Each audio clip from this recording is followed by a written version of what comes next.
Oke, sambil kita lanjutkan lagi pertemuan ke-10 tentang virtual memory. Jadi tujuan pembelajarannya adalah satu, mengerti manfaat dari sistem memori virtual. Kemudian dua, menjelaskan konsep halaman permintaan, algoritma penggantian halaman, dan frame allocation halaman.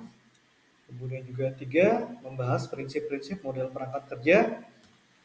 Keempat, menguji hubungan antara memori bersama dan memori yang dipetakan file. Kelima, untuk menjelajahi bagaimana memori kernel dikelola. Uraian materi untuk yang pertama yaitu pengertian virtual memory.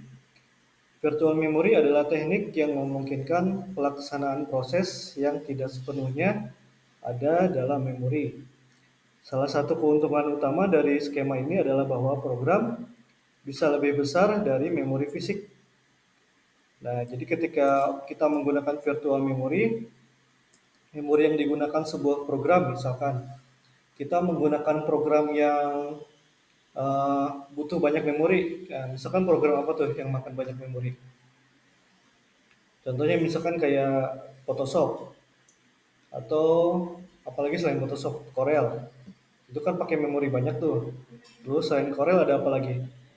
Ada yang udah nyoba ngembangin Android? Android itu pakai Java atau pakai Eclipse, itu gede pakai memorinya. Nah, ketika kita buka pakai aplikasi yang disebutkan tadi, memori kita 4 GB misalkan. Tapi kalau kita pakai virtual memory, kebutuhan yang tadi 4 GB bisa dipecah tuh. Dia jadi misalkan 5 sampai 6 GB itu bisa lengkap. Kemudian selanjutnya, memori virtual mengabstraksi memori utama ke dalam susunan penyimpanan yang sangat besar dan seragam, memisahkan memori logik yang dilihat oleh pengguna dari memori fisik. Teknik ini membebaskan programmer dari masalah penyimpanan memori batasan. Memori virtual juga memungkinkan proses untuk berbagi file dengan mudah untuk mengimplementasi memori bersama. Selain itu, memberikan mekanisme yang efisien untuk proses pembuatan. Memori virtual tidak mudah diimplementasikan, bagaimanapun dapat sangat menurunkan performa jika digunakan secara sembarangan. Latar belakangnya, instruksi yang dijalankan harus dalam memori fisik. Nah, jadi memori fisiknya tetap ada, harus ada. Kalau kita pakai memori yang 4 GB, itu memori virtualnya ngebantu juga yang 4 GB utama. Jadi nggak bisa memori virtual itu ada, tapi memori fisiknya nggak ada, itu susah. Pendekatan pertama untuk persyaratan ini adalah dengan menempatkan seluruh ruang alamat logik dalam memori fisik. Pemuatan dinamis dapat membantu untuk memudahkan pembatasan ini, tetapi umumnya memerlukan tindakan pencegahan khusus dan ekstra program. Persyaratan bahwa instruksi harus ada dalam memori fisik dilaksanakan tampaknya perlu dan masuk akal, tetapi juga sangat disayangkan. Sejak itu membatasi ukuran program dengan memori ukuran fisik. Faktanya sebuah pemeriksaan program nyata menunjukkan kepada kita bahwa dalam banyak kasus keseluruhan program tidak dibutuhkan. Bahkan dalam kasus-kasus di mana seluruh program dibutuhkan, mungkin tidak semuanya dibutuhkan pada saat bersamaan. Kemampuan untuk menjalankan program yang hanya sebagian di memori akan memberi banyak manfaat, yaitu satu, suatu program tidak lagi dibatasi oleh jumlah fisik memori yang tersedia. Pengguna akan dapat menulis program untuk file ruang alamat virtual yang sangat besar, menyederhanakan tugas pemrograman. Karena setiap program pengguna dapat menggunakan lebih sedikit memori fisik, lebih banyak program yang dapat dijalankan pada waktu yang sama dengan peningkatan yang sesuai pemakaian throughput CPU, tetapi tanpa peningkatan waktu respon atau penyelesaian. Lebih sedikit input-output yang diperlukan untuk memuat atau menukar program pengguna ke dalam memori. Jadi setiap program pengguna akan berjalan lebih cepat. Contoh kasusnya ketika kita buka Google Chrome. Nah, misalkan memori kita terbatas 4 GB. Terus Google Chrome tersebut kita pakai tabnya banyak. Kita pakai 10 tab atau 20 tab. Nah, itu semuanya nggak tersimpan di dalam memori. Ketika memorinya itu full, maka sebagian mereka akan menampungnya itu di hard disk. Jadi memori yang utama yang paling dibuka itu, misalkan kita buka satu tab utama. Nah, satu tab utama itu yang selalu tampil itu pakai di RAM. Tapi di tab yang ke-10 misalkan kita jarang akses, dia menampung sementara dulu di hard disk. Kemudian nanti pas kita buka tab yang ke-10 itu baru dia ngeload dari yang hard disk. Gitu. Begitupun dengan software lainnya, ketika kita buka software yang macam-macam. Kayak saya misalkan saat ini buka file manager 2, terus untuk Google Chrome itu buka 3 Chrome, untuk PDF buka 2 PDF, kemudian untuk terminal 1. Nah ini walaupun memori terbatas 2 GB misalkan yang saya pakai sekarang, tapi dia masih tetap bisa running karena si Chrome-nya ini nggak dibuka semua. Contohnya ini saya buka, nah dia ngeloadnya agak lama karena dia ngebaca dulu. Jadi ini yang saya pakai untuk screen recording, kemudian juga ada beberapa tab lainnya. Nah itu mereka dengan pintar sistem operasi itu mengatur penggunaan memori, jadi runningnya lebih banyaknya kemana, seperti itu. Kemudian ini merupakan diagram yang menunjukkan virtual memory yang lebih besar dari memori fisik. Di virtual memory di sini ada page 0, 1, 2, kemudian ada page selanjutnya, kemudian ini ada memory mapping, ini ada physical memory, kemudian keduanya saling tergabung. Virtual memory mengirim ke memory map atau mappingnya, dimasukkan ke memori fisik, kemudian juga dimasukkan ke hard disk media penyimpanan, digunakan kembali. Jadi seolah-olah virtual memory ini ada memori tambahan yang membantu bekerjanya memori fisikal atau memori utama.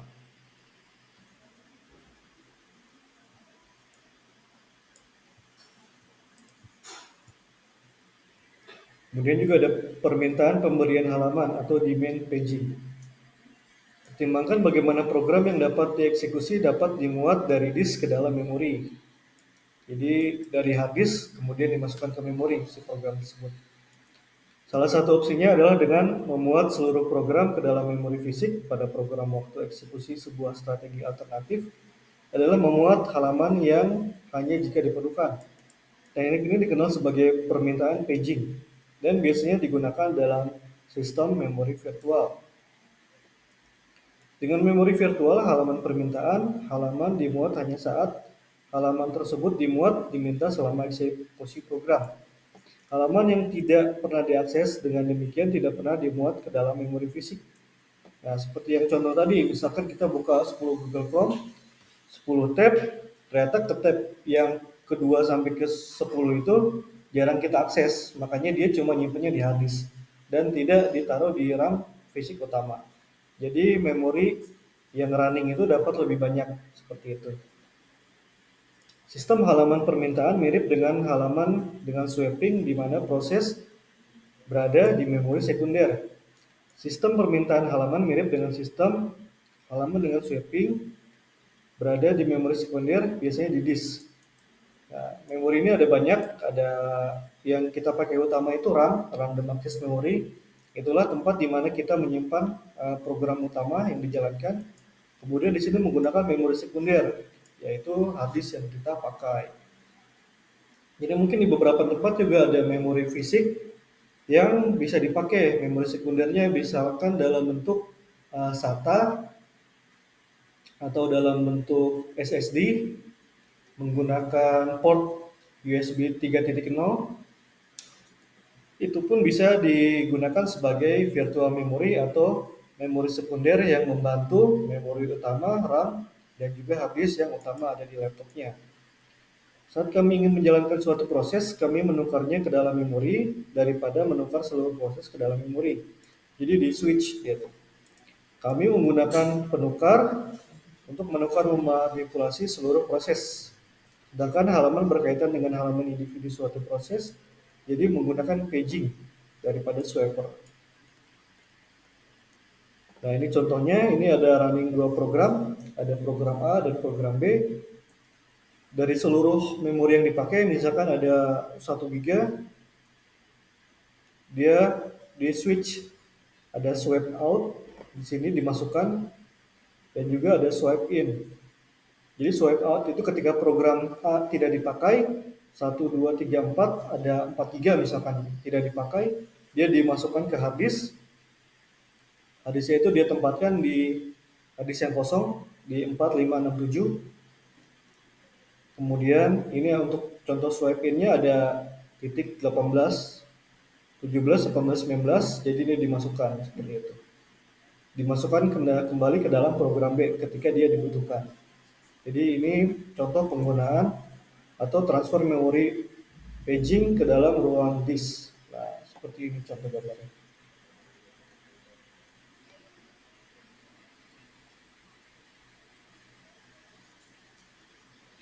Kemudian juga ada konsep dasar, persyaratan penting untuk permintaan paging adalah kemampuan untuk memulai kembali instruksi setelah halaman di load.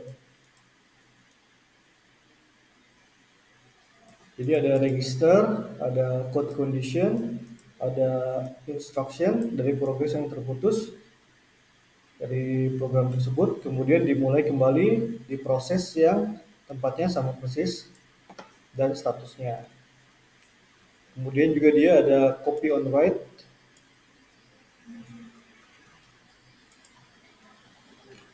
kemudian juga ada penggantian halaman, ada penggantian halaman dasar, ada penggantian halaman vivo, yaitu first in first out. Jadi yang pertama kali masuk, dia pertama kali keluar. Ada pengganti halaman optimal, ada pengganti halaman ALRU. Awalnya semua bit dihapuskan nol oleh sistem operasi. Sebagian proses pengguna dieksekusi. Bit yang terkait dengan setiap halaman yang direfleksikan diatur ke satu oleh perangkat keras. Setelah beberapa waktu, dapat menentukan halaman mana yang telah digunakan dan yang belum digunakan dengan memeriksa bit referensi. Meskipun tidak melakukannya urutan penggunaan, informasi ini adalah dasar untuk banyaknya penggantian halaman algoritma yang mendeteksi penggantian ALRU.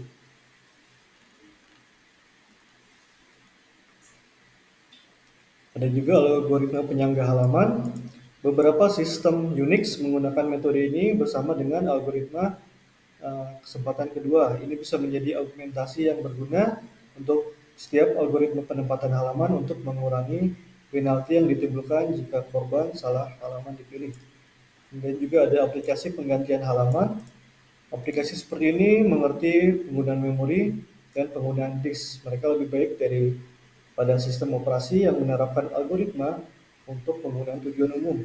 Jika sistem operasinya adalah buffering input-output dan aplikasi melakukannya, namun 2 kali lipat digunakan untuk satu set input-output. Kemudian juga ada frame allocation. Ada juga minimum number of frame. Minimum number of frame ditentukan oleh arsitektur komputer. Misalnya, instruksi pemindahan untuk PDP-11 mencakup lebih dari satu kata untuk beberapa mode pengalamatan. Dan dengan demikian instruksinya sendiri dapat menangani 2 halaman. Selain itu, masing-masing dari 2 operatornya dapat menjadi referensi tidak langsung untuk total 6 frame. Contoh lain adalah instruksi IBM 370 MVC. Sejak instruksi dari lokasi penyimpanan ke lokasi penyimpanan dibutuhkan 6 byte dan bisa menghandle 2 halaman. Blok karakter yang akan dipindahkan dan area tujuan yang akan dipindahkan masing-masing juga dapat menghandle 2 halaman. Situasi ini akan membutuhkan 6 frame. Kasus terburuk ketika instruksi MVC adalah operasi instruksi yang menghandle 2 halaman. Kemudian dibutuhkan 8 frame. Ada algoritma alokasi. Cara termudah untuk membagi bingkai di antara proses adalah dengan memberikan file bagian yang sama. 3 frame dapat digunakan sebagai frame bebas untuk mensupport program. Skema ini disebut alokasi yang sama dalam alokasi yang sama dan proporsional. Tentu saja alokasi mungkin bervariasi sesuai dengan level multiprogramming. Kemudian juga ada alokasi global dan lokal. Ada juga non-uniform memory access atau NUMA. Ada juga tracing.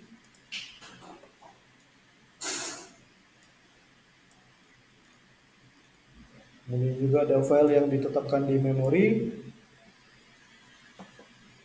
Ada basic mechanism, ada share memory di Windows API, dan juga ada memory mapping input output. Ada juga mengalokasikan memori kernel. Ketika proses yang berjalan dalam mode pengguna meminta memori tambahan, halaman dialokasikan dari daftar frame yang kosong, kemudian dikelola oleh kernel.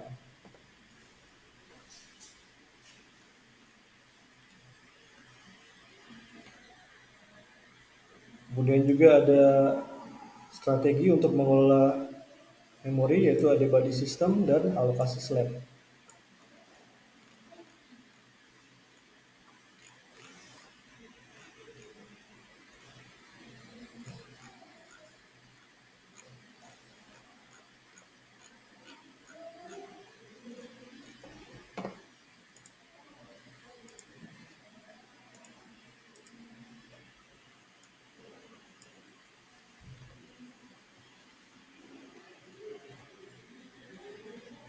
Nah, kemudian juga ini ada materi tambahan tentang algoritma alokasi. Cara termudah untuk membagi M frame terhadap N proses adalah untuk memberikan bagian yang sama.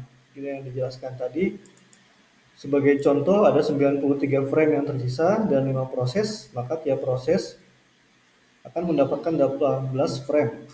Frame yang tersisa sebanyak 3 buah dapat digunakan sebagai frame bebas. Strategi ini disebut equal allocation. Sebuah alternatif yaitu pengertian bahwa berbagai proses akan membutuhkan jumlah memori yang berbeda. Jika ada sebuah proses sebesar 10 kilo atau 10.000 dan sebuah proses basis data 172.000 dan hanya kedua proses ini yang berjalan pada sistem, maka ketika ada 62 frame yang bebas, tidak masuk akal jika diberikan masing-masing 31 frame. Maka proses pertama hanya butuh 10 frame dan 21 frame lainnya akan terbuang percuma.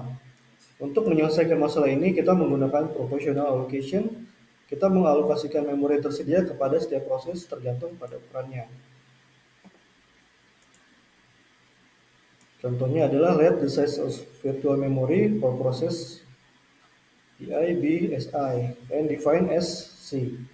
Lalu jumlah dari total frame yang tersedia adalah M. Kita akan mengalokasikan proses AI ke proses PI di mana AI mendekati. Nah, ini rumusnya dalam penggunaan memori. Dalam kedua strategi ini, tentu saja alokasi untuk setiap proses bisa bervariasi berdasarkan multiprogramming levelnya. Jika multiprogramming levelnya meningkat, setiap proses akan kehilangan beberapa frame guna menyediakan memori yang dibutuhkan untuk proses yang baru. Di sisi lain, jika multiprogramming levelnya menurun, frame yang sudah dialokasikan pada proses sekarang bisa disebar ke proses yang masih tersedia.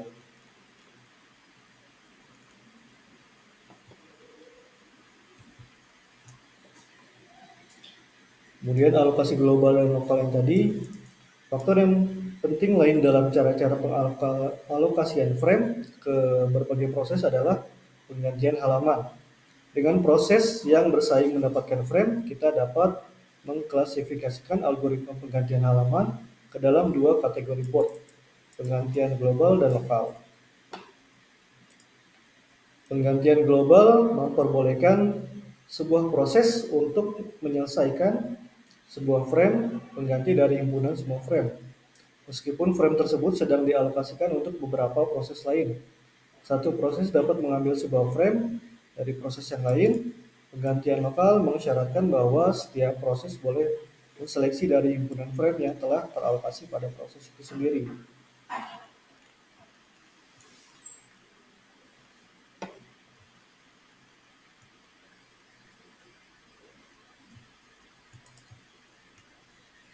Ada juga tracing. Jika satu proses yang tidak memiliki frame yang cukup, walaupun kita memiliki kemungkinan untuk mengurangi banyaknya frame yang dialokasikan menjadi minimum, tetapi ada halaman dalam jumlah besar yang memiliki kondisi aktif menggunakannya.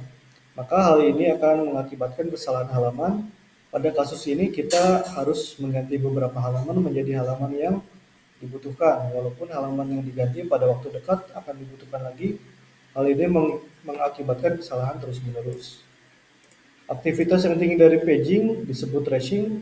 Satu proses yang dikatakan tracing jika proses menghabiskan waktu lebih banyak untuk paging daripada eksekusi. Proses sibuk melakukan swap in, swap out.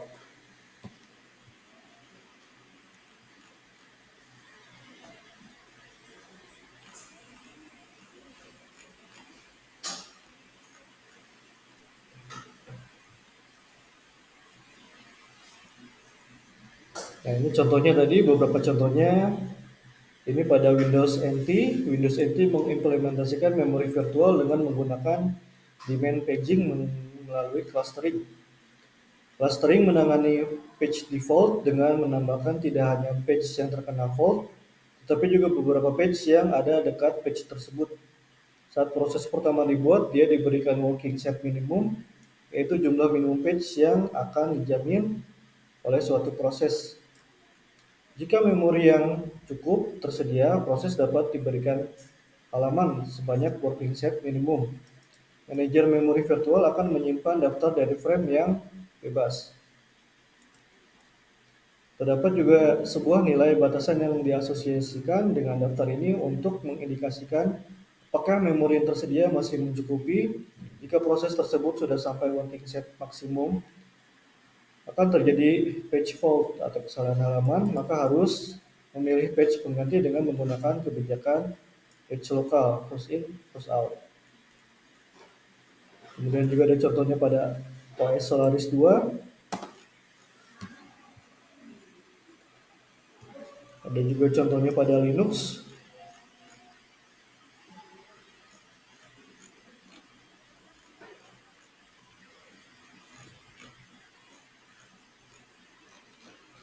Oke, itu untuk contoh virtual memory.